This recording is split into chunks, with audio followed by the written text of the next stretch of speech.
Hello friends, তো আজকের এই ভিডিওটি আমরা এই কোশ্চেনটা সলভ করব। তো তোমাদের এই কোশ্চেনটা সাতরা বইয়ের পেজ নম্বর পার্ট 1 সেমিস্টার 1 এর কোশ্চেন নম্বর 42 তে দেওয়া আছে। তো দেখো এখানে কি বলছে, 42টা সমতলনে চলমান একটি ট্রেনের ড্রাইভার এবং গার্ড একটি পোস্টকে যথাক্রমে ইউ এবং ভি বেগে অতিক্রম করলো। ট্রেনের মধ্যবিন্দু পোস্টকে কত বেগে অতিক্রম করে? তো দেখো এখানে আমি অপশন আছে, তোমাদের এই অপশনগুলো। তো এটা আমি কি ব্যাপারটা, এটা কি বলতে চাইছে, ধরো এখানে সমতলন বলতে কি, ইউনিফর্ম অ্যাক্সেলারেশন, মানে এখানে কিন্তু গতিবেগটা সমান থাকবে। গতিবেগটা সমান থাকবে না, ত্বরণটা সমান থাকবে। মানে সমতলন মানে কি, ধরে নাও আমি একটা বিন্দু থেকে একটা এ পয়েন্ট বিন্দু থেকে এই পয়েন্ট বিন্দু থেকে যদি যাচ্ছি, এই পয়েন্টে গেলাম, 1 সেকেন্ডের সময় যদি লাগে 1 মিটার গেলাম, পরবর্তী সেকেন্ডে ধরে নাও পরবর্তী 1 সেকেন্ডে আমি 3 মিটার গেলাম, পরবর্তী 1 সেকেন্ডে আমি 5 মিটার গেলাম। তার মানে কি 1 3 5 আমি কি করছি, স্পিড বাড়াচ্ছি, গতিবেগ বাড়ছে, কিন্তু ওইখানটায় কিন্তু ওই আমার বেগটা, এই ত্বরণটা সমান থাকছে, যে বেগের স্পিড যেটা বাড়াচ্ছি সেটা সমান থাকছে, ওটাই 2 করে বাড়াচ্ছি এখানে। তো দেখো এখানে কনসেপ্ট, যেহেতু এটা কনসেপচুয়াল একটা কোশ্চেন, তো দেখো এখানে কি বলতে চাইছে, আমি ধরে নিলাম ট্রেনটা এখানে আসছে আসছে আসছে আসছে, যখন ট্রেনের এটা পোস্ট, পোস্ট মানে ল্যাম্প পোস্ট হতে পারে, তোমার ল্যাম্প পোস্ট বলতে গেলে সিগন্যাল হতে পারে, ট্রাফিক সিগন্যাল, তাই না? ট্রেনের দৈর্ঘ্য বরাবর সেটা খুবই নগণ্য, আমরা ধরে নিই এরকম একটা পোস্ট।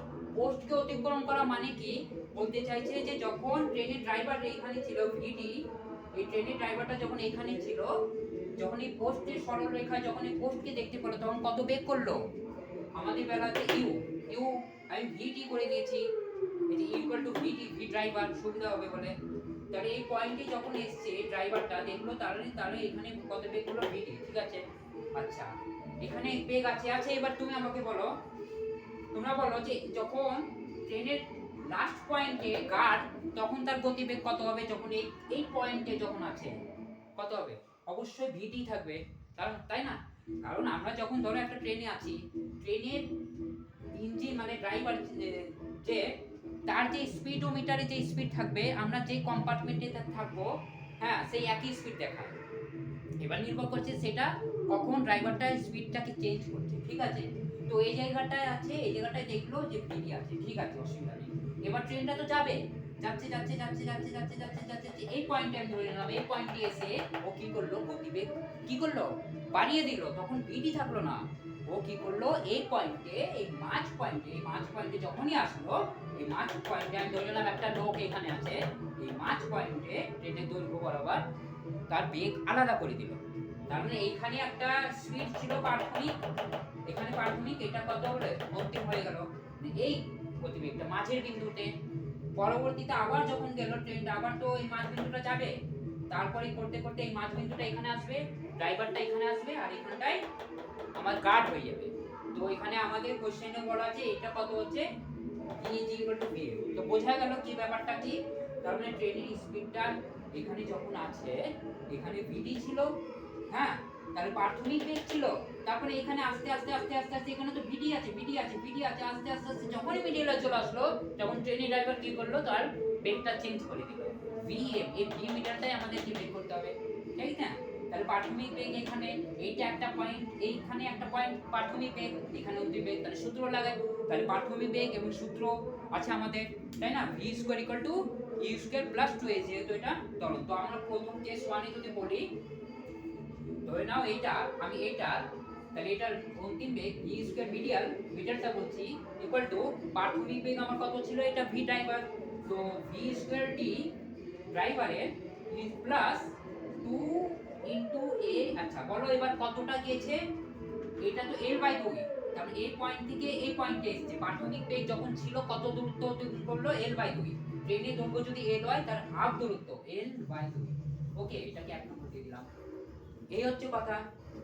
এবার অ্যাকচুয়ালি ট্রেনের ড্রাইভারটা তার দৈর্ঘ্য যখনই হাফ আসছে, মানে ট্রেনের দৈর্ঘ্য যদি ট্রেনের দৈর্ঘ্য যদি 100 মিটার হয় সাপোজ, তাহলে 50 মিটার যেই তার কিন্তু বেগটাকে মানে পরিবর্তন করতে চাইছে, ইউনিফর্ম অ্যাক্সেলারেশন, বেগটাকে একই রাখছে, বেগ পরিবর্তন করে দিচ্ছে, অ্যাক্সেলারেশন সমান রেখে, এই ত্বরণটা সমান, ঠিক আছে। এবার পরবর্তীতে আসো, এইটাকে এই পয়েন্টে যখন আসলো তাহলে এখানে নিশ্চয়ই তাহলে এখানে ভিএম আছে, আর এইখানে কত বলো, ইঞ্জিনিয়ারও তো, ইঞ্জিনিয়ারিং ড্রাইভারে তো ভিএমই থাকবে, এখানে কত থাকবে, ভিএমই থাকবে, তাই না? এই পয়েন্টে যখন আসলো, আচ্ছা যখন এই পয়েন্টে ভিএম আসলো তখন প্রাথমিক বেগটা এই পয়েন্টে যখন ভিএম হয় সবারই ক্ষেত্রে এই কম্পার্টমেন্টে যে আছে এখানে সবই ভিএমই থাকবে, তাই না?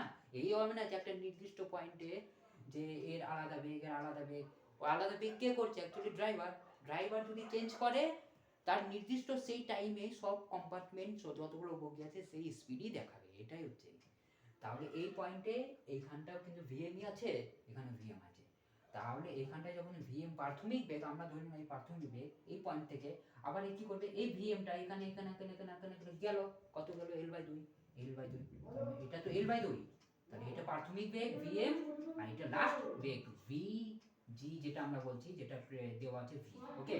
তো এটাই, তাহলে এইখানটায় আমরা এটা প্রাথমিক বেগ হিসাবে, তাহলে এটা বলতে পারি এটা প্রাথমিক বেগ আর এটা লাস্ট বেগ, তাহলে ভি স্কয়ার জি, জি করে দিলাম এটা জি, হ্যাঁ, ভি স্কয়ার গার্ড এর বেগ সমান প্রাথমিক বেগ কোনটা, এই প্রাথমিক বেগ এইভাবে এই লাইন বরাবর এই পয়েন্টে প্রাথমিক বেগ কত হবে, ভি স্কয়ার, হ্যাঁ, কবে কত হবে প্রাথমিক বেগ, এখানে আছে middle plus V square plus 2 into A into সেই L/2, কারণ এইখানটায় এই পয়েন্ট থেকে L/2 গেছে, বোঝা গেল? বাস, এটা 2 নম্বর দিয়ে দিলাম। এবার আমার ভিএন চাইছে, ভি মিটারটা চাইছে, ভি মিটারটা মানে কি, এই পয়েন্ট এটাতে আমরা রাখবো, ঠিক আছে, এটাকে এলিমিনেট করব, তার মানে এই মানটা দেওয়া আছে ভিডি ইকুয়াল টু এটা, ভি বসিয়ে দেবো, ই বসিয়ে দেবো, এই মানটা জানা নেই, এই মানটাই সম্পূর্ণ আমরা এলিমিনেট করবো এখান থেকে, ঠিক আছে? তাহলে এইটা থেকে 2 থেকে পাই, 2 নং থেকে, হ্যাঁ, এই V square G guard, V square G minus এইটা V square M middle equal to 2 into L/2, তাহলে এটাকে এলিমিনেট করে দিলাম, ঠিক আছে? তাহলে এটাকে এলিমিনেট করে দিলাম 3 নম্বর। তাহলে 1 নম্বরে আমি যদি বসিয়ে দিই তাহলে V square M from equation 1 we get এটা, তাহলে V square M, V square middle equal to V square D, ঠিক আছে? ভি স্কয়ার ডি থাকলো, ওটার সঙ্গে অসুবিধা নেই, আর 2as এর মানটা আছে, 2a/2 মানটা এটা ভি স্কয়ার জি, ভি স্কয়ার জি, আর এটা হচ্ছে ভি স্কয়ার মাইনাস এম, ওকে?